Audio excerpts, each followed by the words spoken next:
Buenas tardes, yo soy Giacomo Lupo y voy a presentar el Laboratorio 2 de FEM. Los integrantes son Alonso Breña, yo, Giacomo Lupo, Jonathan Reyes y Rodrigo Baltasar Pacheco. Objetivos, experimento 1. Nuestro objetivo del experimento 1 es observar el comportamiento del lanzador de anillos. El experimento 1 va a ser lanzar anillos con distintas configuraciones de núcleos y anillos de distintos materiales. Tenemos el de cobre, el de aluminio y el de aluminio con una grieta en la superficie. Analizar el principio de funcionamiento del lanzador de anillos y usar la teoría del curso para explicar los resultados obtenidos. Esto va a ser con la teoría de inducción electromagnética, claro. Nuestros resultados experimentales del experimento 1 fueron con los anillos de aluminio, con el anillo de aluminio, pues salió con la barra de hierro. En el lanzador teníamos que introducir una barra de hierro y poner el anillo de aluminio. Y con eso el anillo salió 12 pies de nuestro compañero Iona, que más o menos viene a ser 3,6 metros. Y sin la barra de hierro fueron 4,4 pies, que más o menos es 1,34 metros. Entonces, para el anillo de cobre, con barra de hierro, los siguientes lanzamientos fueron con barra de hierro. Entonces, para el anillo de cobre fue 2,4 metros y para el anillo de aluminio partido, pues no salió por el principio de inducción. Objetivos del experimento 2. Generar FEM y corriente inducida en una bobina utilizando un imán.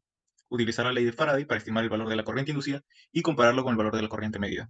Y utilizar un programa en Python para aproximar la función de la corriente teórica. Nuestros resultados de este experimento fueron que el campo máximo fue 1,552, el mínimo fue menos 1,044, la corriente máxima fue 0,0297, la corriente mínima fue menos 0,0338 y el número de vueltas fueron más o menos unas 100.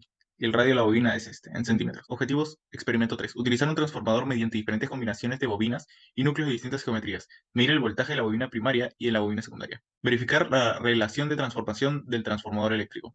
Nuestros resultados fueron los siguientes. Bueno, a todos se les aplicó una inicial de 4. Luego podemos ver cómo varía. Sin núcleo, la salida es esta, sale 1. Con núcleo en forma de barra, sale esto, un poco más. Con núcleo en forma de U, sale esto. Y con núcleo cerrado, sale el mayor. Digamos que no hay tanta diferencia en cuanto a la entrada. Y nuestra pico se halla utilizando la variación, el máximo menos el mínimo, entre 2, para hallar la variación. Resultados experimentales hicimos. El número de vueltas en la bobina primaria fueron 1600, en la secundaria fueron 200, en la otra fueron 800 y en la bobina secundaria fueron 400. Y estos fueron los resultados. Bien, empezamos ahora con el experimento 1. La primera pregunta es, ¿por qué el anillo es lanzado al presionar el interruptor? Al presionar el interruptor se aplica una corriente alterna a través de un solenoide. De este modo, el flujo magnético comienza a variar constantemente, casi de manera inmediata, estableciendo así polos magnéticos. Según la ley de Faraday, este cambio en el flujo magnético induce una corriente en el anillo, que genera un campo magnético que se oponga a esta variación, estableciendo así polos magnéticos en el propio anillo. Los polos magnéticos establecidos en el solenoide y en el anillo también varían debido a la corriente alterna. Sin embargo, en todo momento el polo superior del solenoide, el que está en contacto directo con el anillo, y el polo inferior del anillo, que está en contacto directo con el solenoide, de esta manera, siempre son iguales. De este modo, la interacción entre estos polos genera una fuerza magnética, denominada fuerza de Lorentz, la cual provoca que el anillo salga disparado. Además, al insertar la barra conductora en el lanzador, se originan las corrientes parásitas, o corrientes de Foucault, generadas en la barra debido al campo magnético variable. Estas corrientes parásitas suministran una fuerza adicional en la dirección del lanzamiento, aumentando así la aceleración del anillo. La siguiente pregunta es, ¿qué diferencia hubo al usar el anillo de cobre? Si bien la primera diferencia es sobre las propiedades físicas de los anillos, que por un lado el volumen es despreciable, ya que es casi el mismo, por otro lado la masa del anillo del cobre es mayor. Esto haría que, basándome en la segunda ley de Newton, se requiere de una mayor fuerza para conseguir la misma aceleración que el anillo de aluminio. No obstante, las propiedades magnéticas de los anillos tienen un impacto más significativo en esta diferencia. El aluminio es un material paramagnético, por lo tanto sus polos magnéticos se magnetizan en la misma dirección que el campo magnético exterior, reforzándolo ligeramente, mientras que los polos magnéticos del cobre, al ser un material diamagnético, se magnetizan en dirección opuesta al campo magnético exterior, debilitándolo ligeramente. Ese es el principal motivo por el cual el anillo de aluminio, al ser disparado, recorre una mayor distancia, ya que había una mayor fuerza. La última pregunta es, ¿qué ocurrió al colocar el anillo hueco? Al colocar el anillo hueco y encender el interruptor, este no salió disparado. Esto debido a que la ranura ubicada en el anillo provoca que el sistema se presente como un circuito abierto y no deja pasar la corriente alterna. Por lo tanto, al no dejar fluir una corriente variable, tampoco se produce un cambio en el flujo magnético a través del anillo. Como resultado, no se manifiesta una fuerza de Lorentz capaz de disparar el anillo.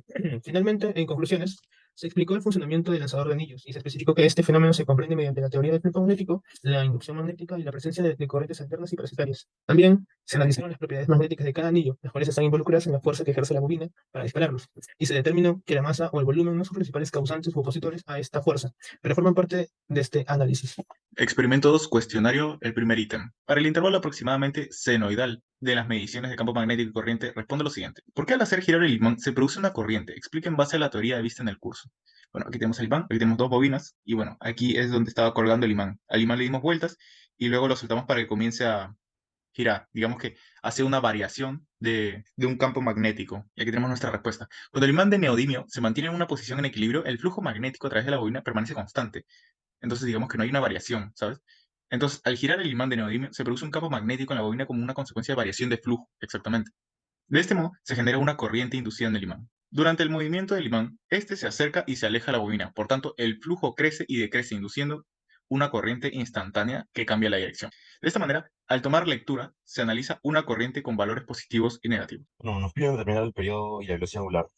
El periodo nos da directamente el Lower Pro, es 0.232 segundos. Y también se puede aproximar al ojo al estimar estos puntos de la gráfica, aproximadamente 0.09 a 0.33 más o menos, el cual da un valor de 0.24, que es cercano a el que nos da el Lower Pro. Pero bueno, tomaremos el que nos dio.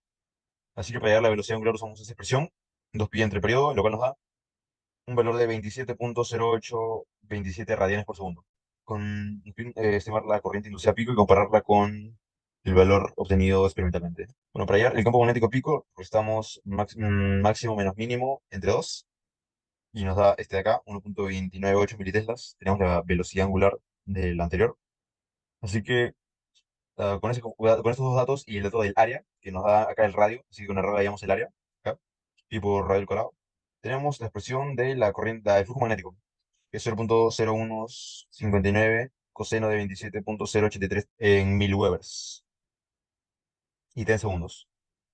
Con eso derivamos esta expresión y lo multiplicamos por 100, que es el número de vueltas, y tenemos la FEM inducida, la cual sería esta acá, 0.43 seno de 27.083 t en voltios.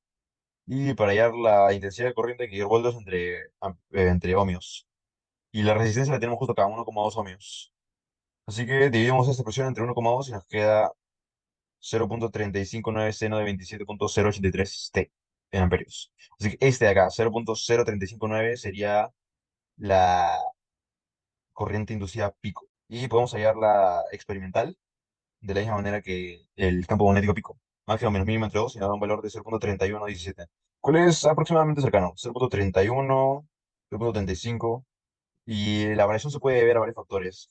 Ah, el movimiento, el penduleo del imán, tal vez la distancia, tal vez haya una vuelta más en el enrollado, factores físicos. Luego, para hallar la función de la corriente, reemplazamos la función intensidad de corriente en función del tiempo, insertamos los datos en el Colab, en la plantilla de Python que nos han dado, y nos quedan estas curvas, y al final esta es la gráfica de la corriente. Y bueno, estas serían las conclusiones. Se explicó cómo es que el giro del imán genera una variación en el flujo magnético a través de las bobinas de Helmholtz y en consecuencia cómo esta variación induce una corriente. También comprendimos la presencia de corriente máxima o corriente pico. Estos fenómenos fueron explicados basándonos en la ley de Faraday. Se concluyó que el programa Python es bastante útil para el análisis y predicción de corrientes inducidas si se trabaja con variables discretas. No obstante, es preferible usar otros métodos más sofisticados para disminuir lo máximo posible en los estudios los errores experimentales y poder trabajar con variables continuas. Muy buenas con todos, mi nombre es Jonathan Reyes y voy a explicar el experimento número 3. Los objetivos son utilizar un transformador usando distintas combinaciones de bobinas y núcleos de distintas geometrías, medir el voltaje en la bobina primaria y secundaria y verificar la relación de transformación del transformador eléctrico. En la primera parte de este experimento tenemos bobinas con distintas formas de núcleo con el mismo número de vueltas, que son 400. Tenemos 4 casos. El primero, que es sin núcleo, ingresamos 4 voltios. Obtenemos un voltio de salida con un voltaje pico de 0,3445. En el segundo caso, que es un núcleo en forma de barra, ingresamos 4 voltios, obtenemos 1,97 voltios de salida con un voltaje pico de 2,824. Tercer caso, tenemos un núcleo en forma de U, que ingresamos 4 voltios, obtenemos 1,48 de salida y tenemos un voltaje pico de 2,152. En el cuarto y último caso, tenemos un núcleo U cerrado. Ingresamos 4 voltios, obtenemos 3,3 de salida y con un voltaje pico de 4,7645. Con esto podemos responder las siguientes preguntas. ¿Con cuál configuración de núcleo se obtuvieron los mejores resultados y por qué? Se logró una configuración superior utilizando el diseño de núcleos de hierro cerrado, ya que tiene la capacidad de optimizar la transferencia de energía, además reduce la interferencia de corrientes parásitas y minimiza la pérdida de energía en forma de calor, gracias a las propiedades termomagnéticas del hierro que muestran un ciclo de histéresis estrecho. Como resultado, se alcanza la máxima inducción de voltaje para una aplicación de potencia dada. Continuando con el experimento, nos piden determinar la relación de transformación usando valores de voltaje RMS medidos y comparando los resultados con la relación de transformación teórica. La relación de transformación teórica es dadas entre dos bobinas que tienen 400 vueltas, es de 1, debido a que el voltaje 2 sobre el voltaje 1 es igual al número de vueltas 2 sobre el número de vueltas 1. Mientras que la relación experimental es igual al voltaje de salida RMS sobre el voltaje de ingreso RMS. Utilizando la fórmula podemos tener los resultados para los 4 casos. En el primer caso, que es sin núcleo, obtenemos 0,25 voltios. El que tiene forma de barra, obtenemos 0,49 voltios, forma de U de 0,37 voltios y el forma de núcleo cerrado 0,83 voltios. Con esto podemos contestar la siguiente pregunta. ¿Cuál es el mayor voltaje pico o el voltaje RMS y por qué? Primero tenemos que decir que el voltaje pico es el valor máximo positivo o negativo alcanzado por la forma de la onda. En otras palabras, es la amplitud máxima de la onda. Mientras que el voltaje RMS es el valor eficaz de la forma de la onda, que es equivalente al voltaje de una fuente de corriente continua que proporciona la misma potencia en una resistencia resistiva como la forma de onda de corriente alterna en consideración. Esto significa que el voltaje RMS, que es aproximadamente de 0,707 veces el voltaje pico, por lo tanto, el voltaje pico siempre mayor que el voltaje RMS en el caso de una onda sinusoidal. Continuando con la siguiente parte del experimento, para las mediciones usando un transformador reductor, nos piden determinar la relación de transformación. Comparar el resultado de relación de transformación teórica. En esta parte del experimento tenemos dos sets. En el primer set, que es una bobina de 1600 vueltas, con una primaria, con una bobina secundaria de 200 vueltas, tenemos que el voltaje de ingreso es de 5 voltios y obtenemos un voltaje de salida de 0,97. Aplicando la relación teórica, obtenemos que es de 0,125, mientras que la relación experimental es de 0,194. En el segundo set, que tenemos una bobina de 800 vueltas primaria, mientras tenemos una bobina secundaria de 400 vueltas, ingresamos 4 voltios, obtenemos 1,6 voltios de salida. La relación teórica que obtenemos es de 0,5, mientras que la relación experimental es de 0,4. Con esto podemos llegar a las siguientes conclusiones. Analizando la relación de transformación a través de los valores de amplitud efectiva de los experimentos, se obtuvo que de un resultado de 0,194 en la primera instancia y 0,4 en la segunda, evidenciando discrepancias. Estas diferencias pueden atribuirse a diversos factores, tales como la temperatura ambiente durante la medición, la calidad de las conexiones eléctricas, posibles errores de medición, la calidad de los materiales empleados del transformador, o incluso la presencia de corrientes parásitas, ya que la presencia de inductancia o capacitancia no deseadas en el transformador pueden afectar su eficiencia y desempeño. Así también evaluamos distintas configuraciones del transformador, usando bobinas con la misma cantidad de vueltas, pero con núcleos diferentes, con el objetivo de identificar cuál de las configuraciones ofrece un mejor rendimiento. Al analizar los resultados obtenidos, podemos observar que la forma cerrada o de U cerrada permite que el flujo magnético siga un camino más eficiente a través del núcleo, minimizando las pérdidas magnéticas y mejorando la eficiencia del transformador, lo cual, a su vez, se traduce en menores pérdidas por dispersión, que son esenciales para maximizar la transferencia de energía entre ambas bobinas del transformador, así produciendo una mayor eficiencia energética. Eso sería todo. Muchas gracias con todos.